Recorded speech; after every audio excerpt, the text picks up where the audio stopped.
Did you know mummies exist? Yeah, mummies, I guess we've all watched the movie, The Mummy, but did you know they actually exist? However, we'll talk about that later.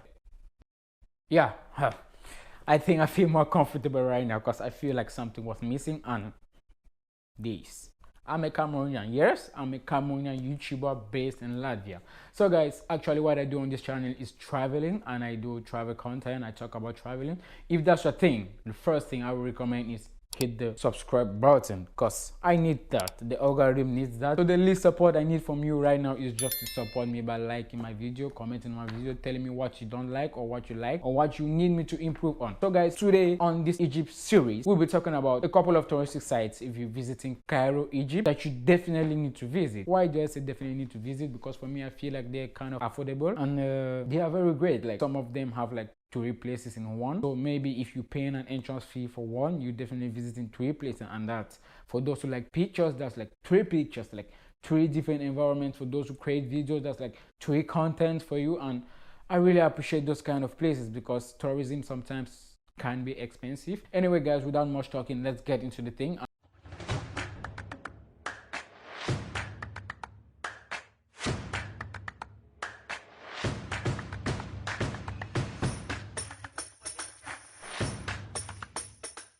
First on our list is the Giza Necropolis. The pyramids of Giza are 3 of the Egyptian pyramids located in the necropolis of Giza, about 9 kilometers from old town of Giza and 25 kilometers southwest of the Egyptian capital, Cairo. The Giza pyramid complex includes the Great Sphinx, the pyramids of Cheops, and the largest pyramid of Giza. This pyramid is one of the 7 wonders of the world and only one that has survived to this day. The pyramids of Giza are a must-visit site when you come to Egypt. Why do I call it a must-visit site of Egypt? When you hear about Egypt, the first thing that comes to your mind definitely should be the pyramids. Like behind me, I got a pyramid, pictures of the pyramid. Like it's kind of like my back screen for my laptop. Like you definitely need to do that. If you had just one spot to visit in Egypt, I would strongly recommend you go to the pyramids because there you got the pyramids, you got the Sphinx, and you got 7 pyramids in this complex, like 3 big ones, 3 small ones, and another small one, and again the Sphinx. So that's kind of like 7 pyramids, the Sphinx. Like that's a lot of activity for you to do in one place. Visiting this place is going to cost you on average 200 Egyptian pound. And if you're a student, I would strongly recommend you go to Egypt with your student ID card because students have this special offers. They have discounts in every touristic site, every museum they're about to visit. You have this discount for students. So that's kind of like a tip for students. I don't think you should share that. Just make sure you get your ID card in your pocket. Like the first thing you need to pack is your ID card. Did you know the Egyptian Modern Museum is the oldest archaeological museum in the Middle East? Added to that, this museum houses the largest collection of pharaonic antiquities in the world. The museum displays an extensive collection spanning from the pre-dynastic period to the Greco-Roman era. The architect of this building was selected through an international competition in 1895, which was the first of its kind and was won by a French architect, Marcel Dugnon. Among the museum's unrivaled collection are the complete burials of Yuya and Tuya. Yeah, you can see the pictures right now. Also added to this is the Nama palette, commemorating the unification of Upper and Lower Egypt under one king, which is also among the museum's invaluable artifacts. The museum also houses the splendid statues of the great King Khufu, Khafra, and Menkore. Trust me, you can't go 1/3 of this museum. So if you visit this museum, make sure to prepare your questions, make sure to ask your touristic guide which are the places or what are the most significant artifacts in the place, and maybe try to learn a little bit. Don't try to learn too much because you can't learn 1/3 of this place in a week. I mean it, a week. I was told like, hey, if I see you like taking videos, but calm down, just take what's important because I can't film everything. Like she wants me, my memory card is going to be full just today, and we won't even go 1/3 of today. Third on our list today is the Mosque of Muhammad Ali. It's also called the Alabasta Mosque. The Great Mosque of Muhammad Ali, or Alabasta Mosque, is a mosque situated in the citadel of Cairo in Egypt and was commissioned by Muhammad Ali between 1830 and 1840. Situated in the summit of the citadel, the Ottoman Mosque is the largest to be built in the first half of the 19th century and is the most visible mosque in Cairo.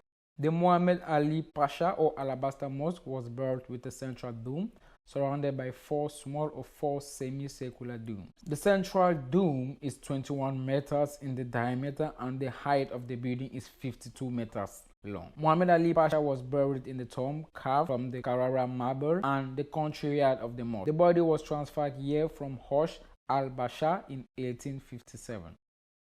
You wonder why it's also called the Alabasta Mosque? It's called the Alabasta Mosque because the interior of the mosque is made up of Alabasta stones. Fourth on the list is the Cairo Tower. Did you know the Cairo Tower is the tallest building in North Africa? I guess no. The Cairo Tower offers the most amazing panoramic views of the Egyptian capital.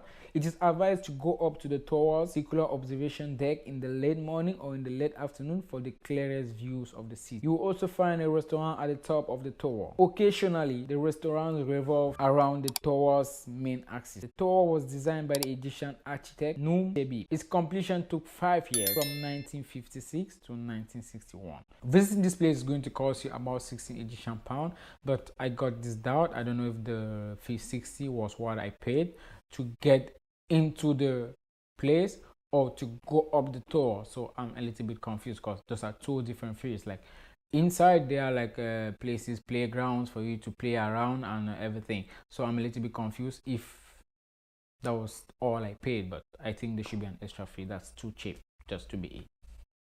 Fifth on our list is the Hanging Church. Yes, I mean it, the Hanging Church. The Hanging Church is named for its location above a gatehouse of Babylon fortress. The Roman fortress is in Coptic Cairo, that's Old Cairo. Its nave is suspended over a passage. The Hanging Church was probably built during the Patriarch of Isaac, though an earlier church building may have elsewhere existed, dating as early as the 3rd or 4th century. However, the earliest mention of the church was a statement in the biography of Patriarch Joseph I. When the governor of Egypt visited the establishment, the church was largely rebuilt by Pope Abraham and has seen many other restorations, including the extensive repair and restoration of the church and its surrounding, completed in 2011. Objects of historical interest that were no longer of service went to the Coptic Museum. A set of 10 wooden panels from a door at the church that were engraved with Christian iconography in the 1300s can be found in the British Museum. Unlike other places that we visited, to visit this place is going to cost you nothing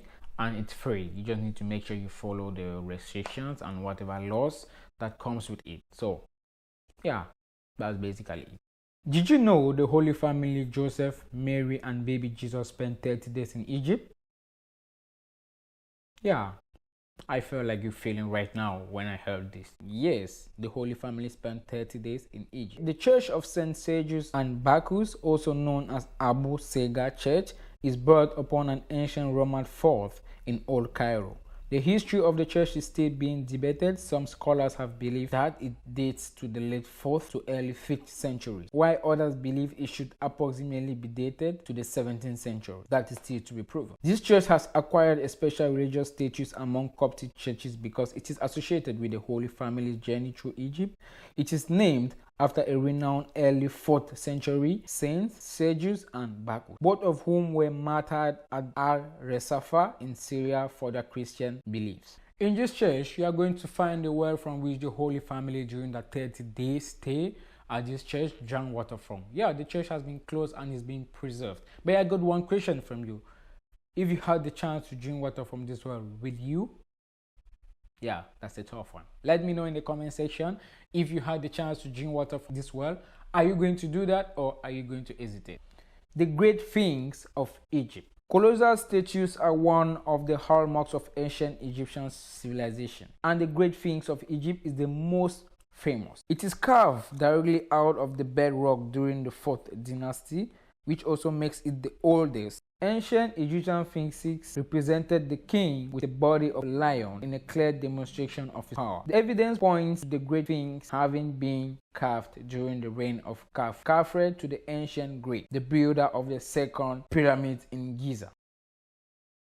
Did you know the pyramids at the Giza complex get lighted up and the stories of its creation are being told to visitors? I guess not, but that's the case. We can't just ignore the enigmatic Sphinx standing prominent as a guard to protect the Great Pyramid. If you're in Cairo, you of course want to enjoy the pyramid tours and Sphinx. But did you know that you can also explore the history of these ancient wonders by night? The Sound and Light show is practically what it is about. Audiovisual show that not only makes for pretty pictures but also acquaints you with the story behind these mysterious truths. With the Sound and Light show at the Pyramid of Giza, the pharaonic story is told by the Sphinx, revealing ancient secrets and mysterious tales. The Sound and Light show at the pyramids tells the story of these great kings, Cheops, Khafre, and Menkaure. It's good to know that this show is done in 3 languages. It's done in French, in English, and in Arabic. I guess that's what the Egyptians speak, Arabic. So going there on maybe if you know any of these 3 languages, you got a great chance to maybe understand everything that has been told. For me, I think it's one of the great things you can do in the evening, and this show can be viewed from most of the hotels around the Giza Pyramid Center, because all the hotels around there with this architectural structure which every hotels have. They have this rooftop where just from the rooftop, I basically witnessed this just from my rooftop. I never went to the camp. So just seated at the rooftop, when it's time, you can ask maybe a receptionist maybe to tune in the radio to the same line or frequency, so you can get everything that's been told. So that's kind of like just doing it from your hotel, not necessarily walking down to the complex.